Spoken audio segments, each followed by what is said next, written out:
रुक्मिणी सत्यभामा भगवान श्री कृष्ण के साथ आ रही है।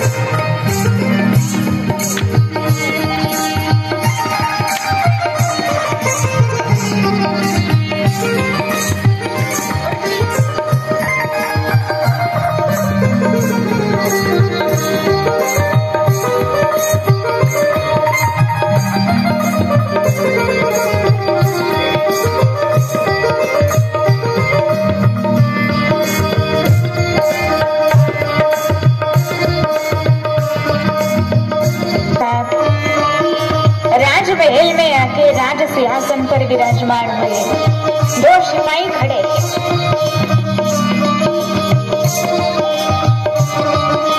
भगवान के जो बचपन के मित्र हैं सुदामा जी,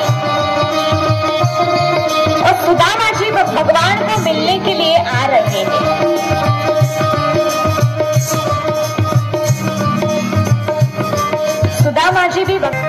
सुदामा जी भगवान को मिलने के लिए आ रहे हैं। सुदामा जी की एक पत्नी है, बच्चे हैं। पत्नी ने भी भगवान के पास भेजा है, कुछ मांगने के लिए भेजा है, लेकिन सुदामा जी मांगने के लिए नहीं जाते हैं। अपने भगवान से मिलने के लिए, मित्र से मिलने के लिए आ रहे हैं। पूरी शक्तिहीन हो रही है, खाने के लिए कुछ नहीं है इनके पास। शरीर थरथराता है, गिर जाते हैं, फिर से उठ जाते हैं। पूरी नस नस दिख रही है, हड्डियां दिख रही है। पूरे शरीर पर झुर्रियां पड़ी है, चेहरे पर भी झुर्रियां पड़ी है, लेकिन मेरे सखा से मिलने जा रहा हूं इस बात से उनके चेहरे पर बहुत खुशी है। लड़खड़ाते हुए, गिरते उठते वो द्वारिका नगरी में पहुंच जाते हैं। कभी कभी गिर जाते हैं, फिर से उठ के खड़े हो जाते हैं। बहुत दिनों से कुछ नहीं खाया है। उनके पत्नी ने 2-4 घर से तंदूल मांग कर ले आए हैं, और वही तंदूल भगवान को देने के लिए आए हैं। वही तंदूल भगवान के पास वो लेकर आ रहे हैं। सुदामा जी द्वारिका नगरी में पहुंच जाते हैं। वहां 2 सिपाही खड़े हैं। सुदामा जी सिपाहियों के पास पहुंच जाते हैं और सिपाहियों से कहते हैं, अरे क्या ये द्वारिका नगरी है? सिपाही कहते हैं, हाँ हाँ ये द्वारिका नगरी ही है। अच्छा, तो मुझे वो कृष्ण से मिलना है। सिपाही कहते हैं, अरे अरे अरे अरे अरे अरे, उनका नाम ऐसे नहीं लेना है, वो राजा है यहाँ के। श्री श्री श्री महाराज राजाधिराज द्वारिकाधीश भगवान श्री कृष्ण, इतनी उपाधियां लगानी पड़ती है नाम के आगे। ऐसे नाम नहीं लेना उनका। सुदामा जी कहते हैं, अरे वो तो मेरे बचपन के मित्र हैं, हम दोनों एक साथ गुरुकुल में पढ़ते थे, वो मेरे सखा हैं, मुझे उनसे मिलना है। द्वारपाल कहते हैं, अरे तेरी अवस्था तो देख, तुझे जो भी चाहिए हमसे मांग ले, कपड़ा लत्ता कुछ भी चाहिए हमसे मांग ले, भगवान से मिलने की जिद मत कर। सुदामा जी कहते हैं, अरे मुझे कुछ भी नहीं चाहिए, बहुत दूर से चलकर आया हूं, भगवान से मिलने के लिए आया हूं। जाओ तो एक बार अपने सखा से कहो तो उनका मित्र सुदामा आया है। सुदामा जी द्वारपालों से कहते हैं,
लगाया गले से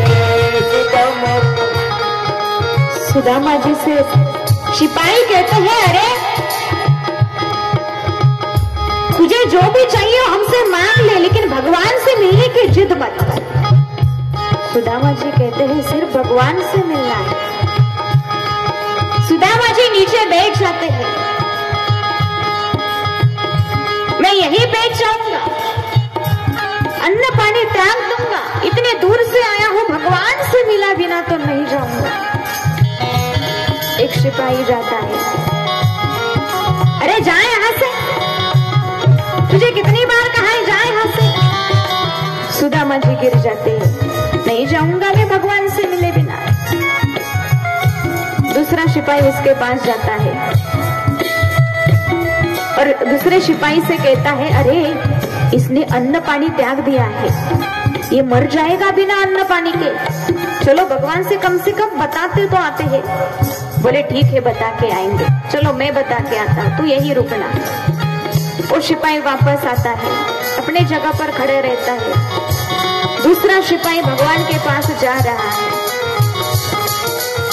अब सुदामा जी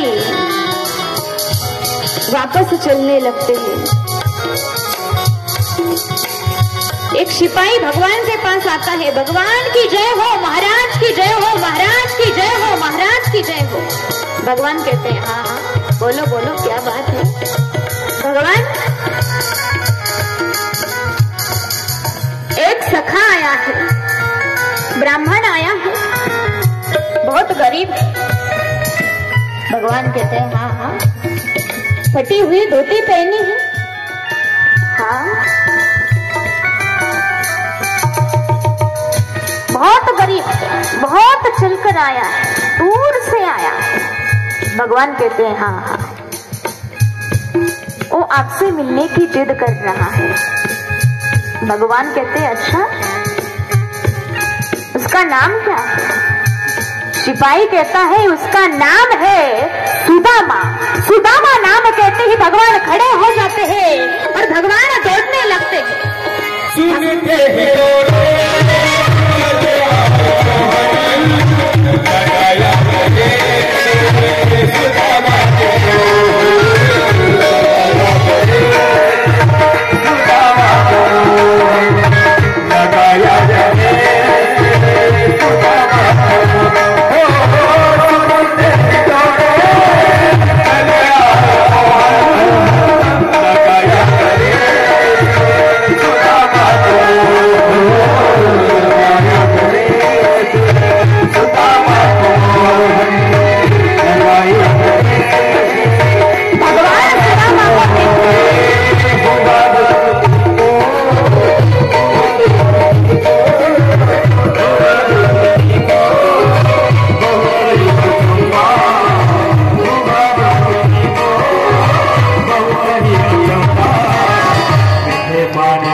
दोनों भी एक दूसरे के गले मिलते हैं। सुदामा जी को भगवान श्री कृष्ण लेकर आ रहे हैं।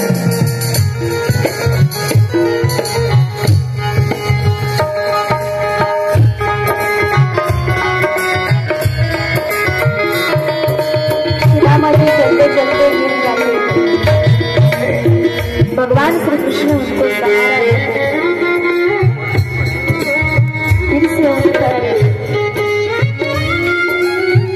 सुदामा कितने दिन से मिले नहीं हो मेरे प्यारे सुदामा। भगवान सुदामा जी के आंसू पोंछते हैं।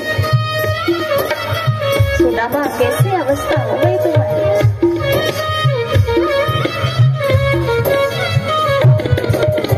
सुदामा जी फिर से गिर जाते हैं। भगवान सुदामा जी को उठाते हैं और भगवान सुदामा जी को गले लगते हैं। दोनों भी एक दूसरे के गले लग रहे हैं। सुदामा जी भी रो रहे हैं, भगवान भी रो रहे हैं। मेरा प्यारा सुदामा, कितने दुनिया से मिला नहीं है। भगवान के आंसू सुदामा जी के पीठ पर गिर रहे हैं। सुदामा जी के आंसू भगवान के पीठ पर गिर रहे हैं। दोनों एक दूसरे को देखते हैं, फिर से गले लग जाते हैं। भगवान सुदामा जी को लेकर अपने महल में आ रहे हैं।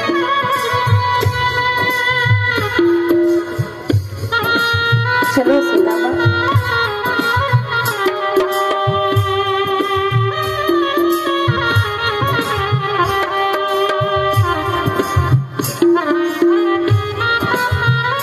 सुदामा जी ने 4 दिन से कुछ नहीं खाया।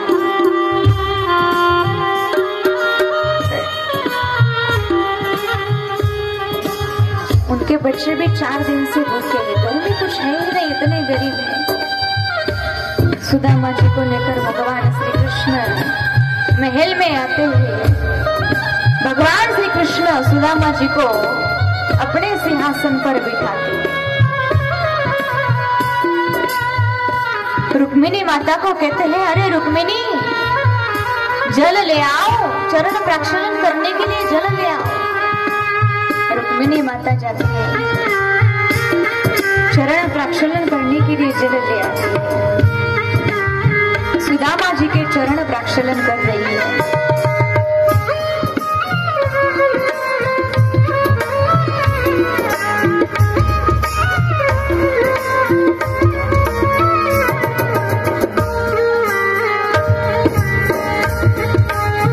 भावामी भगवान के चरण प्रक्षालन कर रही है।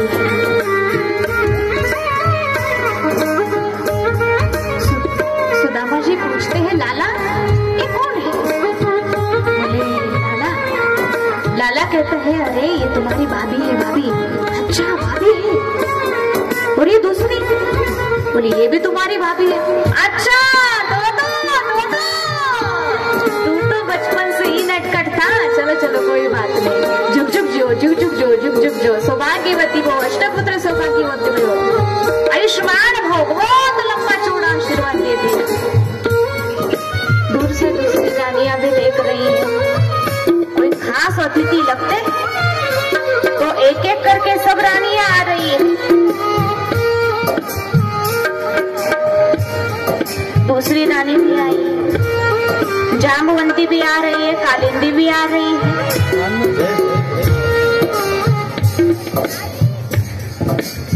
मित्रविंदा भी आ रही है, भद्रा भी आ रही है। एक एक चरण प्रक्षालन कर रही है। सुदामा जी पूछते ये कौन है? लाला कहता है, अरे जितने भी आएंगे सब तुम्हारी भाभी आए। इतने सारे भाभी? अरे बाप रे! सुदामा जी आशीर्वाद देके थक जाते हैं। सुदामा जी के धीरे धीरे आशीर्वाद देना, लंबा चौड़ा आशीर्वाद था, धीरे धीरे कम हो जाता है। अब सिर्फ कहते हैं आयुष्मान हो। अब धीरे धीरे आयुष्मान होना भी बंद हो गया, अब सिर्फ हाथ ऊपर उठाते हैं। लाला और कितनी है? बोले अभी तो सिर्फ 500 ही है, अभी तो 16,108 बाकी है। सुदामा जी हाथ ऊपर उठाते उठाते भी अब थक गए। लाला अब मुझसे नहीं होगा, ऐसा करो लाला, इस सभी रानियों की ओर से तू ही जल प्रक्षालन कर ले, तू ही चरण प्रक्षालन कर ले। भगवान को भी तो यही चाहिए था। तो भगवान स्वयं अपने हाथों से सुदामा जी के चरण प्रक्षालन कर रही है।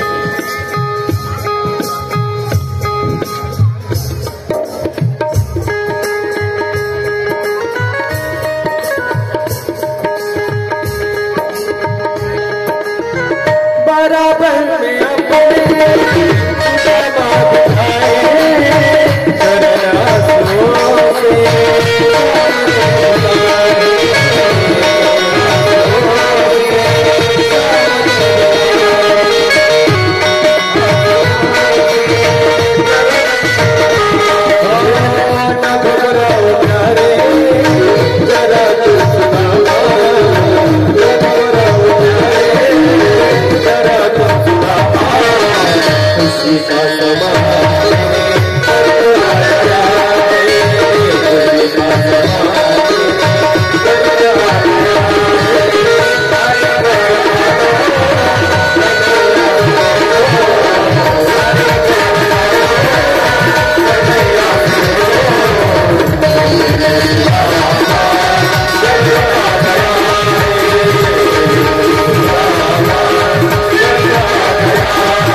सुशीला।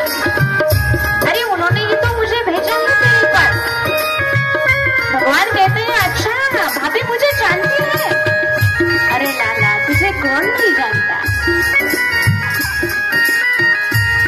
तो भाभी ने मेरे लिए कुछ तो भेजा होगा ना। सुदामा जी पोतली छिपाते हैं। नहीं कुछ नहीं भेजा है, कुछ नहीं भेजा है, कुछ नहीं भेजा है। अरे नहीं कुछ तो भेजा होगा। नहीं कुछ भी नहीं भेजा। चुप, कुछ नहीं भेजा तो छिपा क्या रहे हो? चलो दिखाओ कुछ तो भेजा होगा। पोतली छिपा रहे हैं, पोतली छिपा रहे हैं। भगवान वो पोतली खींच लेते हैं। सुदामा जी छिपा रहे थे।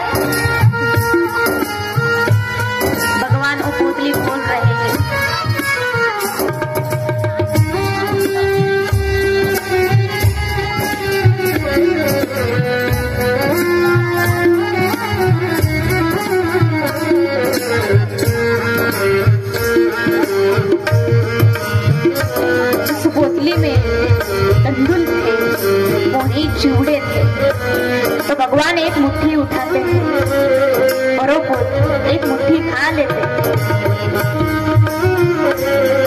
दूसरी भी उठाते हैं, दूसरी भी खाते हैं,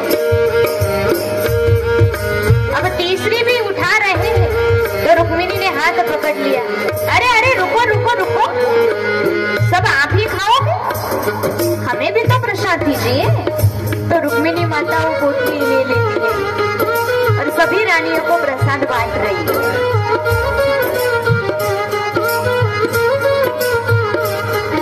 रुक्मिणी, ये मेरे बचपन के सखा है, हम साथ में पढ़ते थे।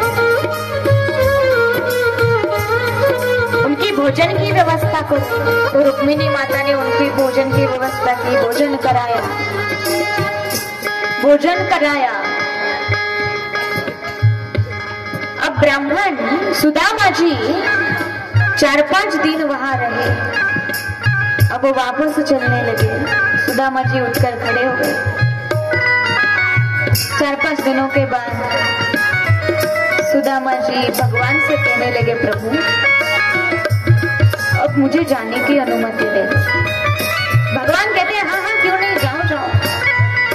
सुदामा जी मन में कहते, देखो रुकवाते भी नहीं है, चलो कोई बात नहीं। तो भगवान ने जो मालाएं पहनाई थी वो मालाएं भगवान खुद निकाल लेते हैं। तो भरजरी पोशाक दिया था, वो भरजरी पोशाक भी उतार लिया, पुरानी धोती ब्राह्मण को पहना दी, सुदामा जी को पहना दी। अब ब्राह्मण देवता वापस जाने लगे। सुदामा जी वापस अपनी नगरी में जा रहे हैं।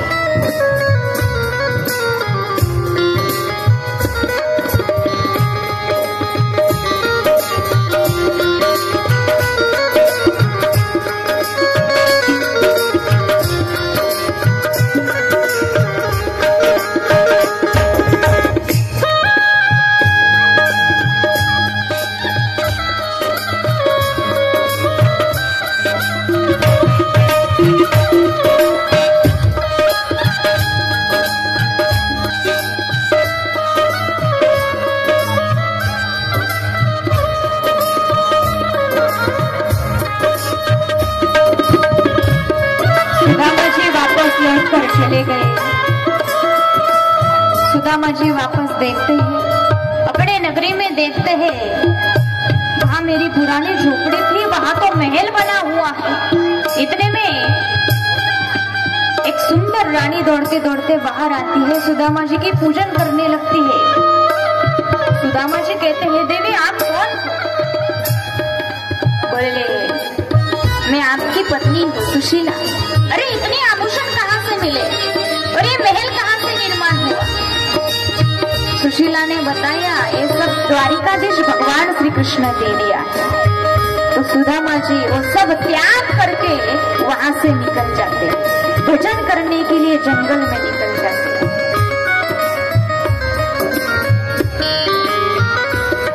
सुदामा जी भगवान का भजन करने के लिए निकल गए, सब त्याग करके भगवान का भजन करने के लिए निकल गए।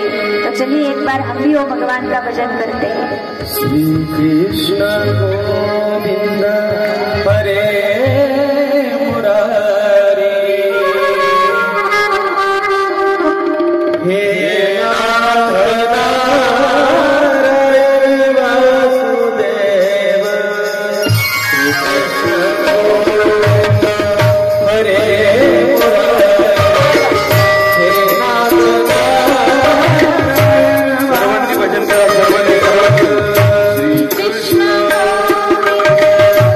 हरे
गोपाल कृष्ण भगवान की जय जय श्री राधे